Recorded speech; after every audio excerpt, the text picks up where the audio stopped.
आज हम स्टार्ट करने वाले हैं होल नंबर्स, जो कि 7th क्लास का टॉपिक है।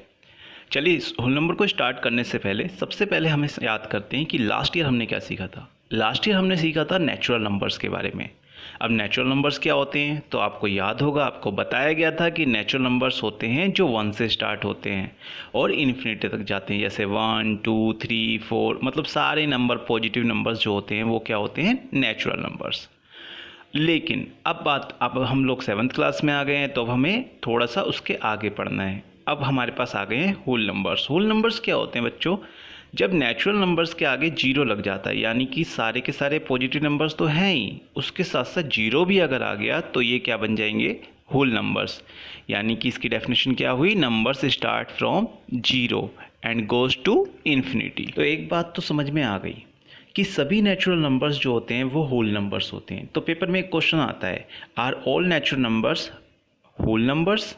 क्या सभी नेचुरल नंबर्स होल नंबर्स होते हैं? तो बिल्कुल सही है, इसका जवाब ट्रू होता है, सभी नेचुरल नंबर्स होल नंबर्स होते हैं। चलिए अब चेक करते हैं आपको होल नंबर्स कितने समझ में आए। तो यहाँ पे आपके पास कुछ नंबर्स हैं, आपको बताना है इनमें से कौन कौन से होल नंबर्स हैं। जीरो, क्या जीरो एक होल नंबर्स है? बिल्कुल जीरो एक होल नंबर्स है। 230 एक होल नंबर्स है, हाँ ये भी एक होल नंबर है। 55, क्या है 55 होल नंबर है? बिल्कुल। -10, नहीं, माइनस के नंबर याद रखना कभी भी होल नंबर्स में भी नहीं आते हैं और नेचुरल नंबर्स में भी नहीं आते हैं, ये इंटीजर्स में आते हैं, जिसके बारे में हम नेक्स्ट क्लास में पढ़ेंगे। अब ये बाकी ये क्वेश्चंस भी आप अपने आप कर सकते हैं। तो चलिए हम देखते हैं अब होल नंबर्स के अंदर कौन कौन सी प्रॉपर्टी यूज होती है।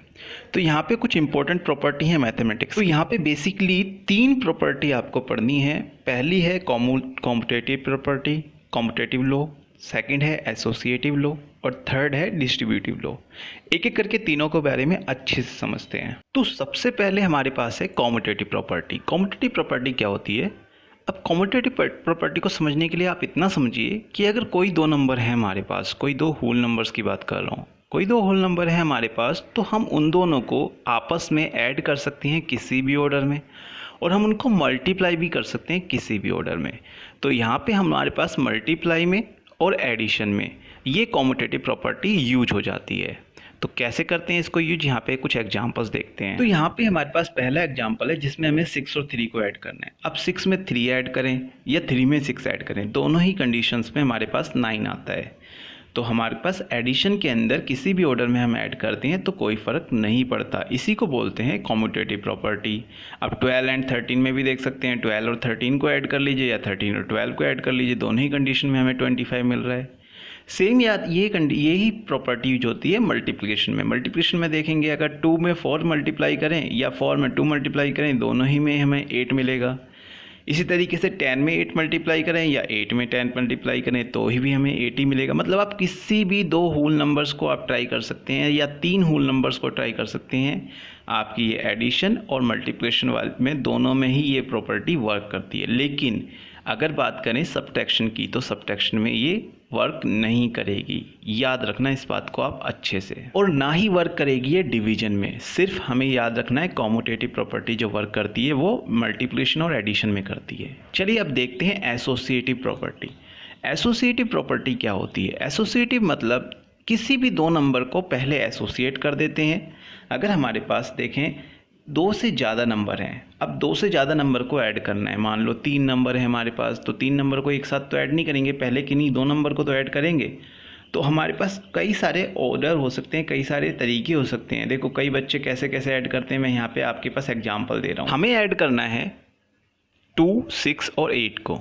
तो अब एक बच्चा हो सकता है वो 2 और 6 को पहले ऐड करे और फिर 8 को ऐड करे।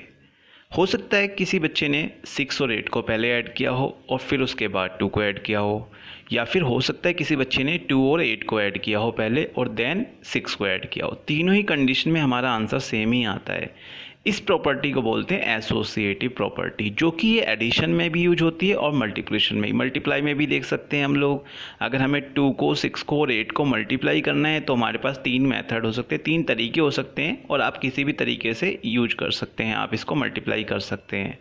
तो यहाँ पे हम लोग 2 नंबर्स को पहले एसोसिएट कर लेते हैं और फिर उसके बाद आगे प्रोसीजर फॉलो करते हैं। तो इसी प्रॉपर्टी को बोलते हैं हम एसोसिएटेड प्रॉपर्टी। ये भी प्रॉपर्टी आपकी सिर्फ एडिशन और मल्टीप्लिकेशन में यूज होती है, सब्ट्रैक्शन और डिवीजन में इसका यूज नहीं हो सकता।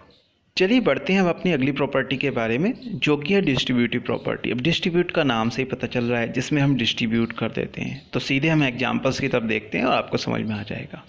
तो यहाँ पे सॉल्व करना है, 2 की मल्टीप्लाई करनी है 213 से। तो 213 से आप डायरेक्ट तो मल्टीप्लाई कर ही सकते हैं, कोई दिक्कत वाली बात नहीं है, लेकिन हम प्रॉपर्टी की बात कर रहे हैं, कैसे करेंगे। तो हम 213 को पहले डिस्ट्रीब्यूट कर देंगे। कैसे? 200 + 10 + 3। तो यहाँ पे 213 को मैंने डिस्ट्रीब्यूट कर दिया। अब 2 की मल्टीप्लाई पहले 200 में करेंगे, फिर 2 की 10 में, फिर 2 की 3 में। 2 की 200 में करते हैं तो 400 मिलेगा, 2 की 10 में करते हैं तो 20, 2 की 3 में करते हैं तो 6। अगर हम सबको ऐड करते हैं तो हमारे पास वही आंसर आएगा 426, जो कि हम डायरेक्ट मल्टीप्लाई करते 2 की 213 में, तो वहाँ से भी हमें वही आंसर आता। अब आप सोचेंगे फिर इस प्रॉपर्टी का फ़ायदा क्या है। बच्चों, इस प्रॉपर्टी का फ़ायदा आपको आने वाली आपकी बड़ी क्लासेस में मिलेगा। अब आप लोगों को ये तीनों प्रॉपर्टी समझ में आ गई है, तो अब यहाँ पर और बातें भी हैं जो आपको जान लेनी चाहिए, जैसे closure property for addition. Closure property for addition कहती है कि अगर कभी भी 2 होल नंबर को ऐड किया जाए तो हमेशा हमें जो आंसर मिलता है वो भी एक होल नंबर ही मिलता है। सेम मल्टीप्लाई में भी। तो मल्टीप्लाई वाली क्लोजर प्रॉपर्टी कहती है कि अगर दो होल नंबर को अगर आपस में मल्टीप्लाई किया जाए तो जो आंसर मिलता है वो एक होल नंबर ही होता है। लेकिन ये प्रॉपर्टी आपकी सब्ट्रैक्शन और डिवीज़न में वर्क नहीं करती, क्योंकि अगर आप सब्ट्रैक्ट करते हैं 2 होल नंबर को तो ज़रूरी नहीं है कि आपका जो आंसर आए वो एक होल नंबर ही है, वो एक इंटीजर्स भी आ सकता है, जिसके बारे में आपको आगे पढ़ना है। सेम डिवीज़न में भी हो सकता है जो आपका आंसर आए वो डेसिमल में आए। तो अब इसके बारे में आपको समझ में आ गया है। तो यहाँ पे आपके पास एक क्वेश्चन है, इसका आंसर आप लोगों को कमेंट बॉक्स में देना है। आई होप आपको ये वीडियो अच्छी लगी होगी। अगर आपको वीडियो अच्छी लगी है तो चैनल को सब्सक्राइब कीजिए और वीडियो को लाइक कीजिए। Thank you.